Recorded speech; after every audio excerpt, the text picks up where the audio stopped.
Salut les chimistes. Alors on se retrouve de nouveau ici pour faire un petit exercice de type QCM. Donc encore une fois, je te pose toute la question. L'objectif c'est de répondre le plus rapidement possible normalement sur ce genre d'exercice, de répondre par vrai ou faux aux différents items. Donc je te laisse évidemment faire pause pour prendre le temps d'y répondre.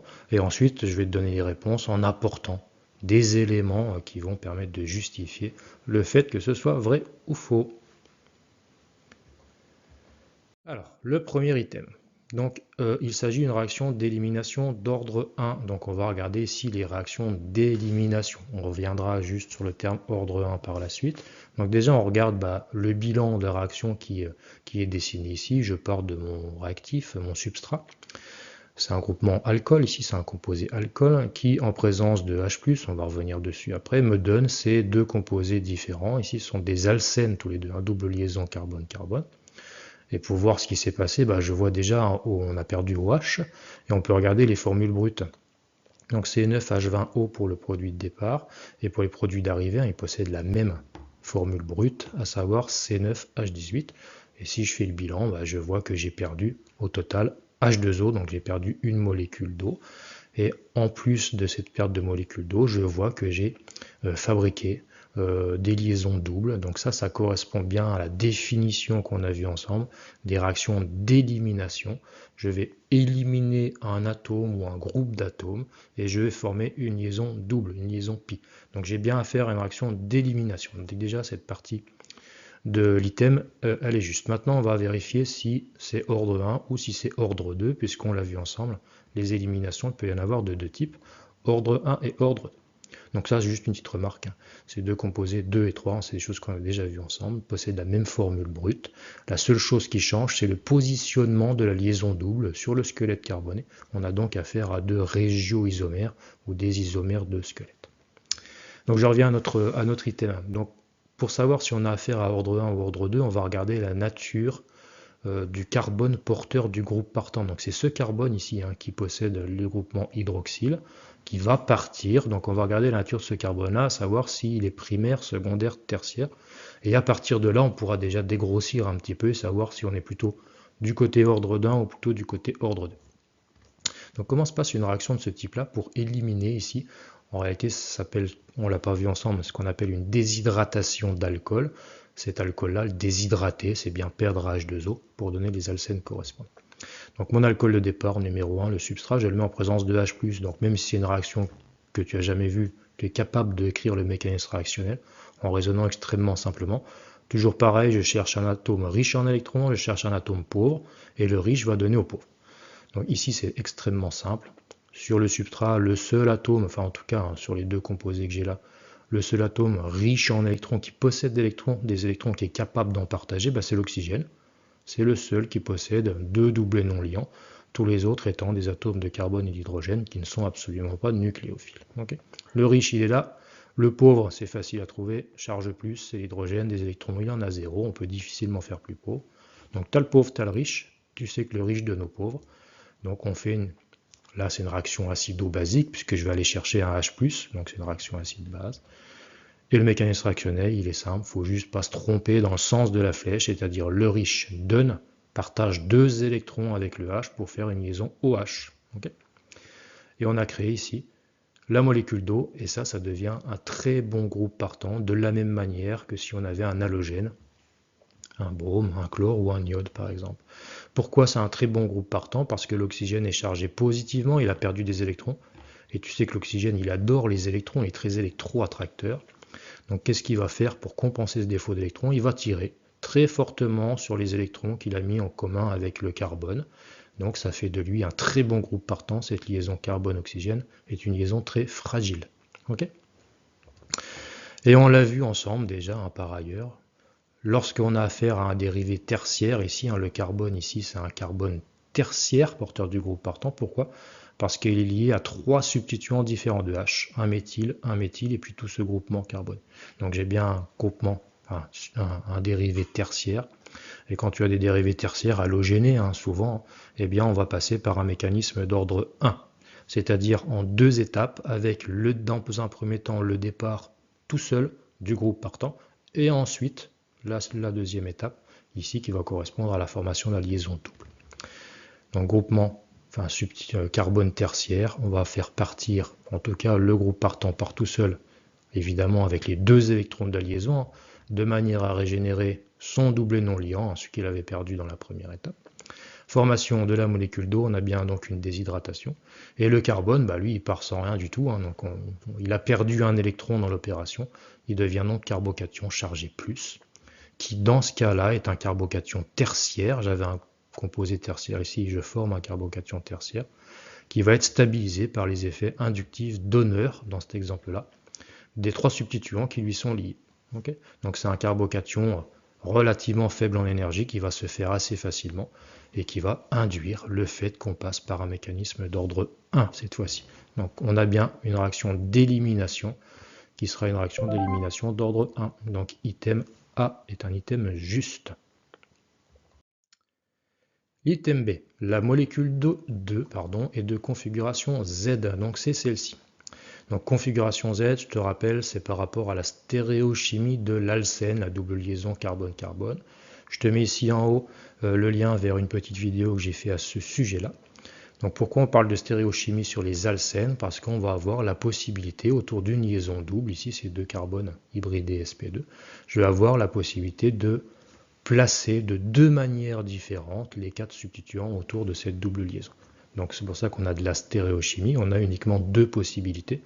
Ces 2 possibilités, c'est les stéréochimies qu'on appelle E et Z. Okay, donc on va y revenir juste après. Donc je prends mon composé 2, j'ai simplement développé un petit peu la structure, et tout ce qu'on a à faire pour savoir si c'est E ou si c'est Z, c'est regarder comment sont placés les substituants autour de cette liaison. Donc je vais regarder ma liaison double, mon alcène ici, et je vais m'intéresser aux 2 carbones de la liaison double, qui sont des carbones hybridés sp2. Okay, si tu te souviens. Et je vais classer de chaque côté les substituants par ordre de priorité, exactement comme on va le faire autour d'un carbone stéréogène, en utilisant les règles de Kahn, Ingold et Prelog. C'est toujours la même chose. Donc, sur le côté droit, j'ai affaire ici à un groupement méthyle, CH3, et puis en haut ici, j'ai tout le groupement carboné qui est là, et je vais les classer, en tout cas trouver le numéro 1. Donc le numéro 1 c'est facile, c'est celui qui possède le plus de carbone dans ce cas-là, et le CH3 est le numéro 2. Donc dire qu'il est 2, on s'en fiche, l'important c'est d'avoir le numéro 1. Et maintenant je vais regarder de l'autre côté de la même manière, et là tu vois que tu as affaire à 2 groupements méthyle, donc là c'est impossible de dire que le méthyle du bas il est prioritaire sur le méthyle du haut, ils sont totalement indiscernables, d'accord, ils sont exactement identiques.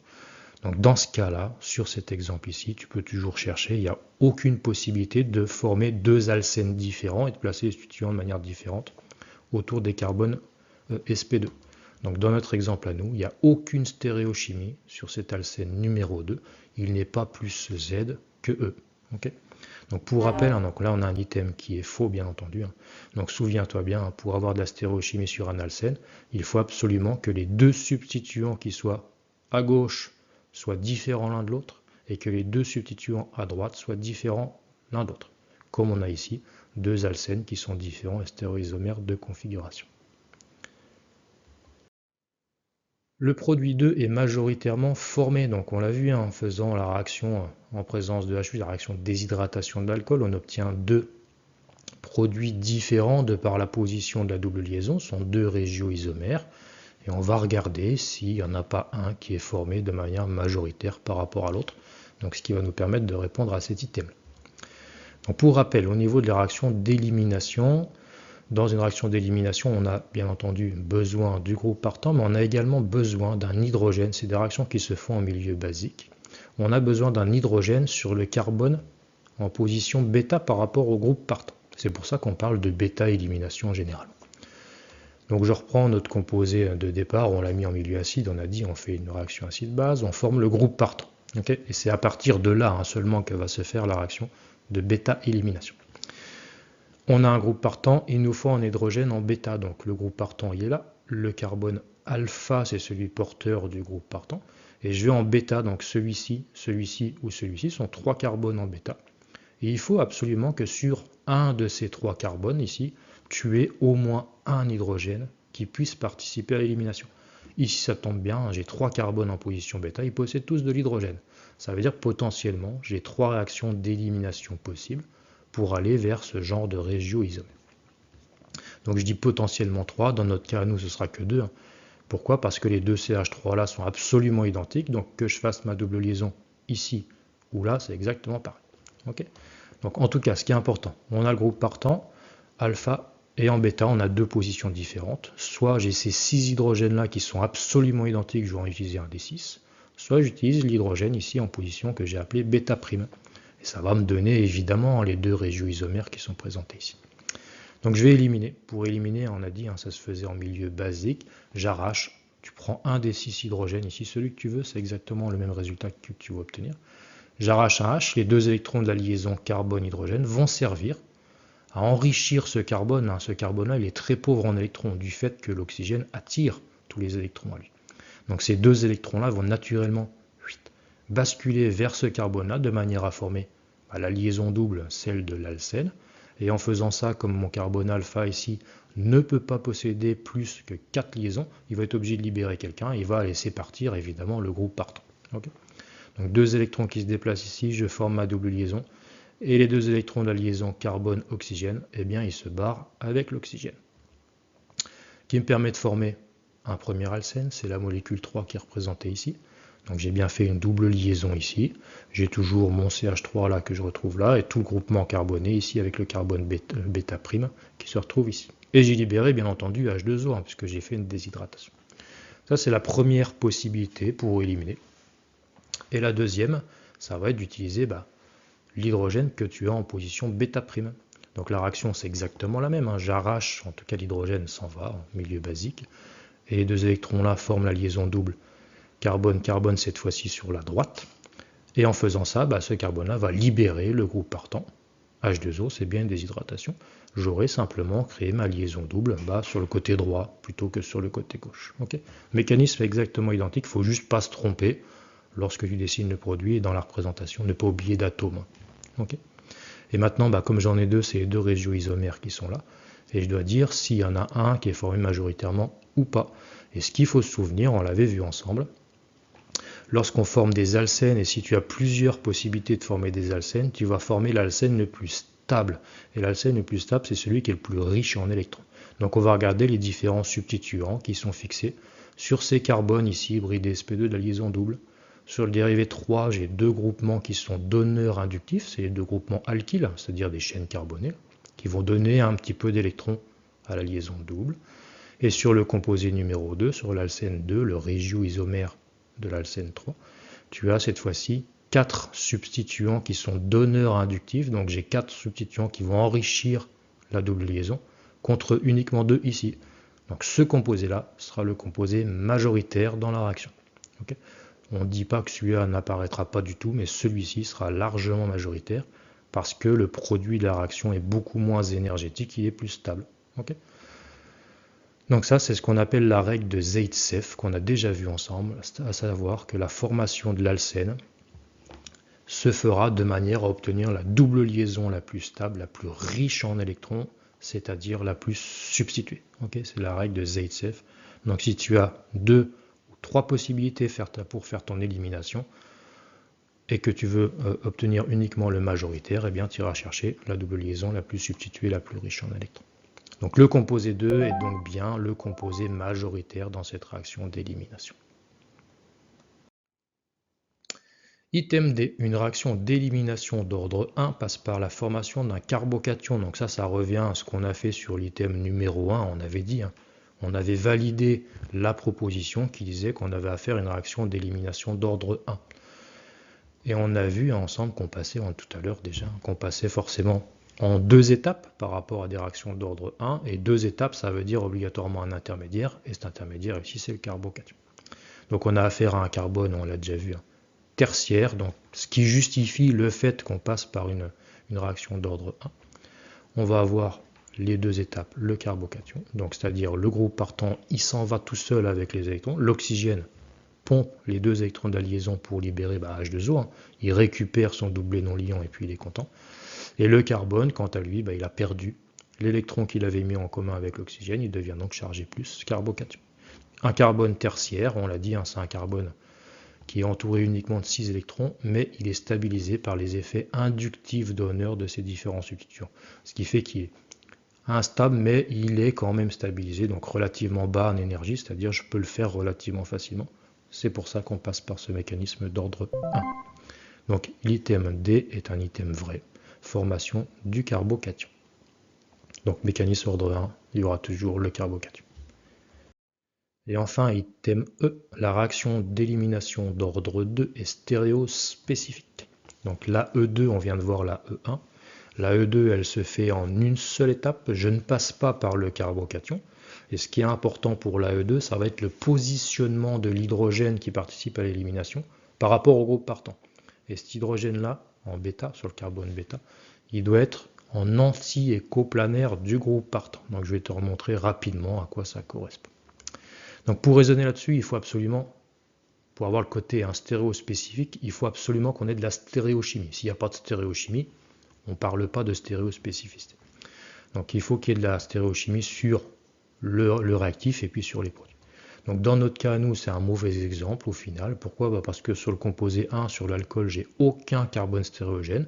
Il n'y a aucun carbone avec du R et du S, d'accord? Chaque fois, les carbones ont au moins deux groupements identiques, donc non stéréogènes. Et on l'a vu juste avant, sur les items précédents, les deux alcènes qui sont là ne possèdent pas de stéréochimie particulière, ils ne sont pas E, ils ne sont pas Z. Okay. Donc je vais prendre un exemple un petit peu différent pour traiter cet item-là. Donc je choisis celui-ci, sur lequel tu retrouves cette fois-ci deux carbones stéréogènes, celui porteur du groupement hydroxyle et celui porteur de l'hydrogène qu'on va utiliser ici pour faire l'élimination. Donc je regarde leur configuration pour pouvoir savoir ce que je vais obtenir à la fin. Il faut que je détermine si ces carbones-là sont R ou s'ils sont S. Donc on refait le tour comme on a déjà fait plusieurs fois ensemble. Le carbone de gauche ici, porteur de l'hydroxyle, je donne les différents numéros sur les substituants. Donc je tombe sur ça, donc je te laisse faire de ton côté, voir si tu récupères les mêmes informations que moi. Et ici, je regarde dans quel sens je tourne, en faisant attention, un substituant numéro 4, ici, il est à l'avant du plan, donc je vais faire un sens de lecture indirect 3, 2, 1. Et là, je vois que je tourne dans le sens inverse des aiguilles d'une montre, donc ce carbone ici, stéréogène, il est de configuration absolue S. Je regarde son voisin maintenant, où j'ai mis en bleu, donc pareil, l'ordre de priorité des substituants est assez facile à inscrire. Le numéro 4, c'est l'hydrogène, dès qu'il est présent, il est 4. Cette fois-ci, il est bien à l'arrière du plan, donc je reviens sur un sens de lecture direct, 1, 2, 3. Et on tombe également sur une configuration S pour ce carbone. Okay, donc je pars de ce stéréoisomère bien particulier, configuration SS, et je fais ma réaction d'élimination d'ordre 2. Okay, première étape, je protonne l'oxygène de l'hydroxyle pour faire le groupe partant, et à partir de là seulement va avoir lieu ma bêta-élimination. Donc là encore, on l'a vu précédemment, j'ai affaire à un carbone tertiaire, on a dit normalement sur des composés comme ça, c'est des réactions d'ordre 1 qui vont avoir lieu. Là, pour l'exemple, on va considérer que sur ce produit-là, la réaction d'ordre 2 se fait quand même, okay, même si dans la réalité, ce n'est pas forcément le cas. Et maintenant, on va vérifier cette affirmation là qui dit que l'hydrogène en bêta il doit être en anti-écoplanaire du groupe partant, ce qui n'est pas le cas ici. Tu as ton groupe partant ici, et l'hydrogène en bêta, c'est lui, il doit être, cet hydrogène-là, il devrait être dans cette position-là. Et seulement lorsqu'il est dans cette position-là, la réaction d'élimination va avoir lieu. Okay, ça, il faut absolument que ce soit clair pour toi. Donc comment je vais faire pour faire ça? C'est simple, ici tu as une liaison simple carbone-carbone, et on l'a vu ensemble. Les substituants qui sont de ce côté-là et ceux qui sont de ce côté-là, ils peuvent tourner sur tous les angles possibles imaginables, de 0 à 360 degrés. Sur cette liaison simple, ici, c'est ce qu'on appelle la conformation. Donc j'ai une infinité de conformères. Tu peux faire tourner ça autant que tu veux pour avoir la bonne conformation. Donc je vais tourner sur cette liaison simple carbone-carbone, simplement pour avoir la bonne représentation, de manière à mettre l'hydrogène ici en bas à la place du substituant éthyle. Donc c'est ce que je fais une rotation sur cette liaison carbone-carbone. Le H, je m'arrange pour le mettre en bas, et tu vois que cette fois-ci, il est bien dans le même plan que le groupe partant, et ils sont anti l'un de l'autre, d'accord? C'est anti, ça veut dire que l'hydrogène, il est à l'opposé de l'oxygène. Il n'est pas ici du même côté dans le même plan, il est à l'opposé dans le même plan. Okay, et en faisant cette rotation, à chaque fois, tu as permuté les substituants. Le méthyle ici qui était devant, il a pris la place de l'hydrogène, il est venu derrière. Et le groupement éthyle qui était dans le plan, il a tourné, il a pris la place du méthyle, il se retrouve ici maintenant. Okay, donc ça c'est juste une conformation, c'est un équilibre entre les deux. On n'a absolument rien changé sur la molécule. Okay, et maintenant, les deux là en anticoplanaire, la réaction d'élimination va avoir lieu. Les deux électrons de la liaison carbone-hydrogène vont servir à aller enrichir ce carbone très pauvre en électrons du fait de l'effet très électroattracteur de l'oxygène.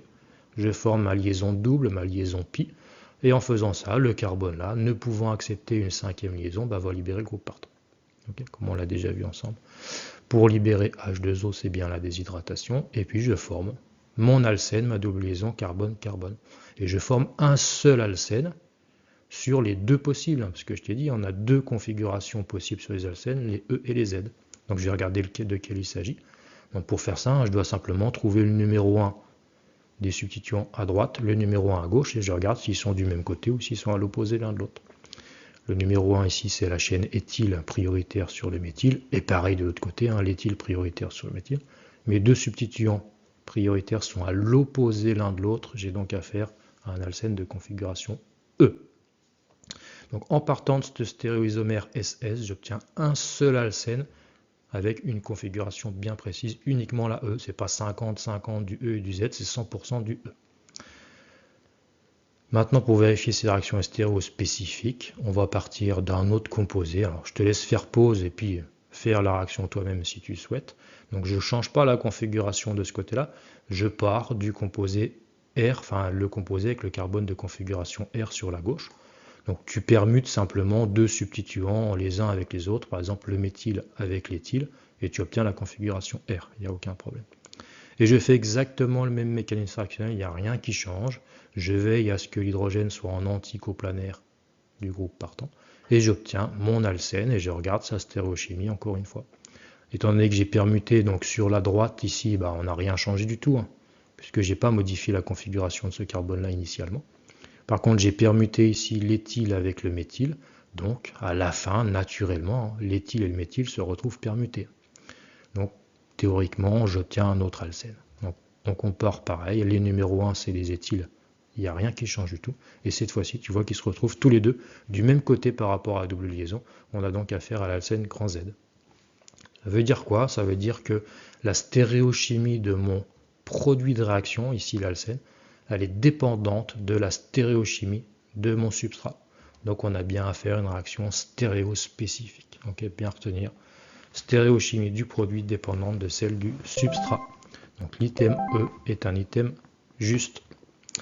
Voilà pour ce petit QCM sur les réactions d'élimination. Donc n'hésite pas à liker si tu as aimé pour m'encourager à poursuivre. Ou si tu as des commentaires, n'hésite pas à me les faire, je répondrai avec plaisir. Voilà, je te remercie, à bientôt.